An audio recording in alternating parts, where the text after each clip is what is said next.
How's it going, guys? My name is Zach with the Movie Castle, and today we're going to be taking a look at The Boogeyman. This just came out June 2nd, 2023, so a new horror movie there. This is directed by Rob Savage, who did Host over on Shudder, and Dashcam over, I believe Blumhouse did that one. So he's had a few movies under his belt. I think his other feature-length films were both found footage, so good to see him kind of breaking the mold here. Anyway, this movie stars Sophie Thatcher, Chris Messina, Vivien, Lyra, Blair, who, by the way, was Little Princess Leia on the Obi-Wan series. This is, of course, based on a short story by Stephen King collected in Night Shift. Night Shift was the very first book that collected a lot of Stephen King short stories. Some absolute classics in here, including Children of the Corn as well.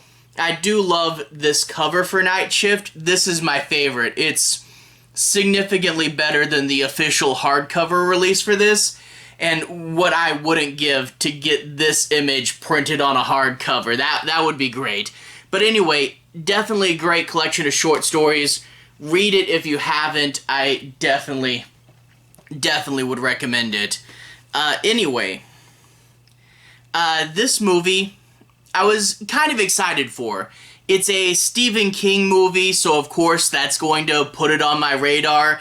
I also heard this was originally going to be a streaming movie, but they decided it was good enough to give it the big screen treatment, which I always like, and that's definitely a good sign. But, there's a few things. I'm glad it did get a theatrical release, but it didn't really get the best theatrical release, because for whatever reason they decided to put it out really close to Spider-Verse, so that probably impacted its box office.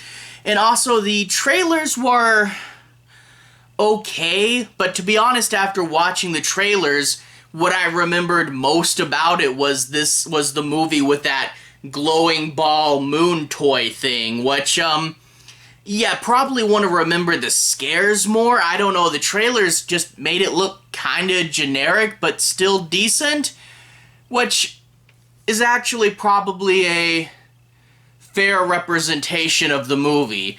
The movie is kind of generic, but still solid and decent. The movie has good shots, and also really good cinematography. The way it uses lighting, it's sort of that glow and that light in the darkness feel. And I thought that was really good, and the acting is solid all around. This is one of those movies that you can tell went to the James Wan School for Ghost movies. It really kind of has that Insidious Conjuring feel to it that a lot of movies had been inspired by since, which, looking back on it now, I totally see why James Wan decided to try to break the mold as much as possible when he released Malignant. So yeah, it's not super original, and it's not something that is gonna stick in your head a whole lot. There's not too many moments in this movie that's big swings or iconic moments, or there's not the punches that it really needed to stand out. It's clean and professionally made. It looks really good. It's just one of those movies that I got about halfway through and I realized this isn't quite working. It's not bad, it's just not quite working, but it's still decent, and I would recommend seeing it if you can. Just don't have the absolute highest expectations for it. Without further ado, let's talk a little bit about the plot. I'm not going to do any major spoilers, I just want to go over the setup so we can analyze the movie further. No significant spoilers. We open up with a family. Dad, older sister, younger sister. The dad's a therapist, but it turns out the whole family probably needs a good share of therapy because the mother has recently died in a car wreck.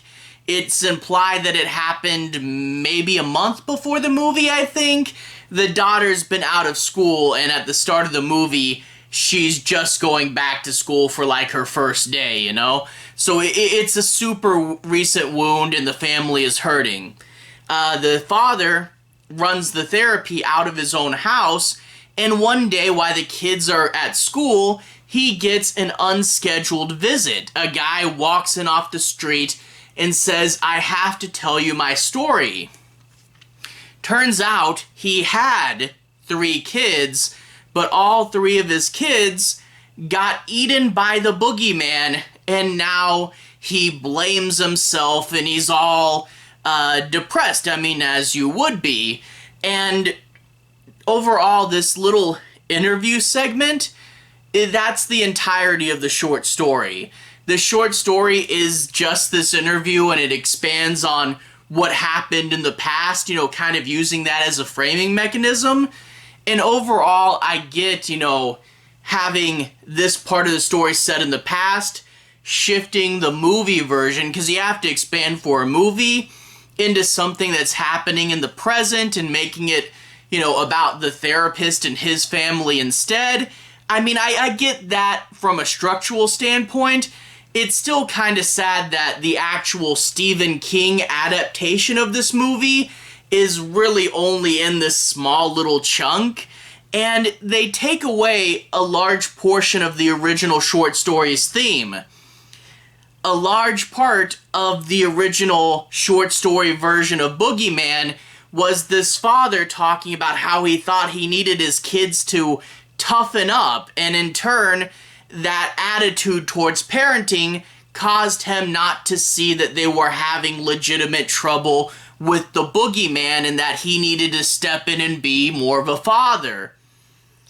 Kinda sucks that the whole toughen up kid theme got pretty much completely cut out of this movie. I would love to have seen that more, but whatever. So after this interview, hearing the strange story about the boogeyman and the fact that the guy literally went into his house, now the younger daughter starts to get haunted by the boogeyman. Eventually the older daughter finds out, and she has to track down the clues and figure out what to do, as you're one to do in what is essentially a ghost movie, even though it really isn't.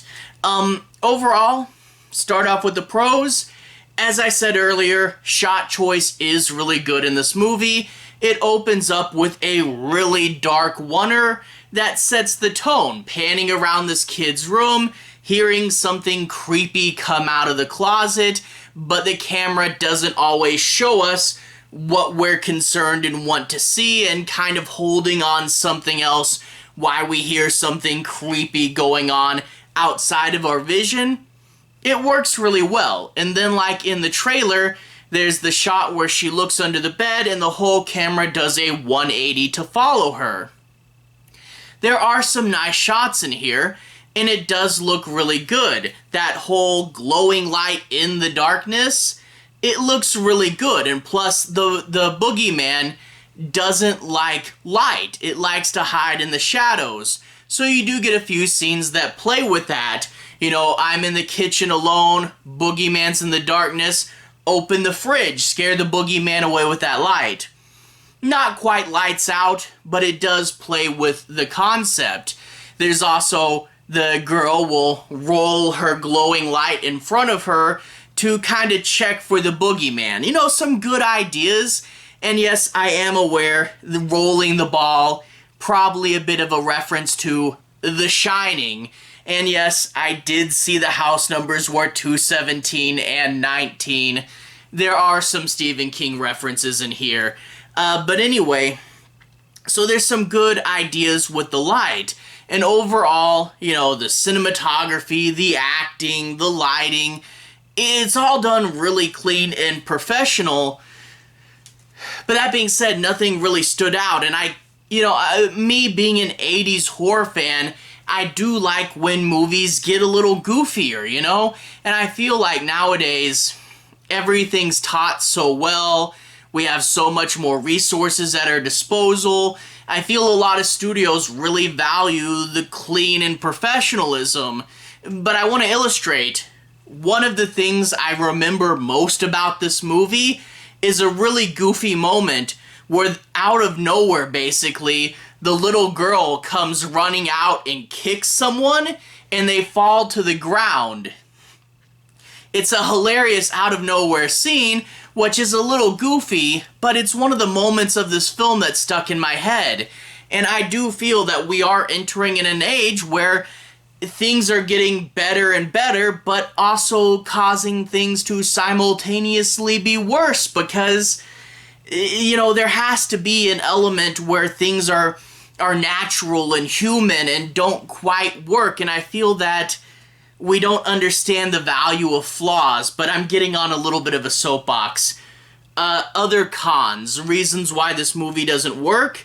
The Boogeyman is set up to be really big and tough, and it does that in the oneer at the beginning. The rest of the movie, though, kind of generic. You know, you expect the Boogeyman to be bigger and tougher and scarier, but I mean, gee, one of the last movies I saw in the theater was Evil Dead Rise, and trust me, the Boogeyman ain't no deadite. I mean, I realized later on in this movie that the dad still wasn't concerned about the Boogeyman. Like, it was really late in the movie and he thought the daughters were just still dealing with only the depression of the mom. And I'm like, oh, we're super late and the Boogeyman's presence is so small he doesn't even know. That's not good. And there are some scares in here that are, you know, for as good as the movie is, there's some shockingly generic scares. The old something crazy happens, but then you wake up and it's just a dream. Dream scares can work, but don't use the dream aspect as a take back for a really good scare. And also, we do the whole pulling a string out of your mouth gag. I think The Grudge did this first, I'm not sure, but I've seen so many horror movies where they pull strings out of their mouth, and I don't want any more of this trope. We've done it too many times.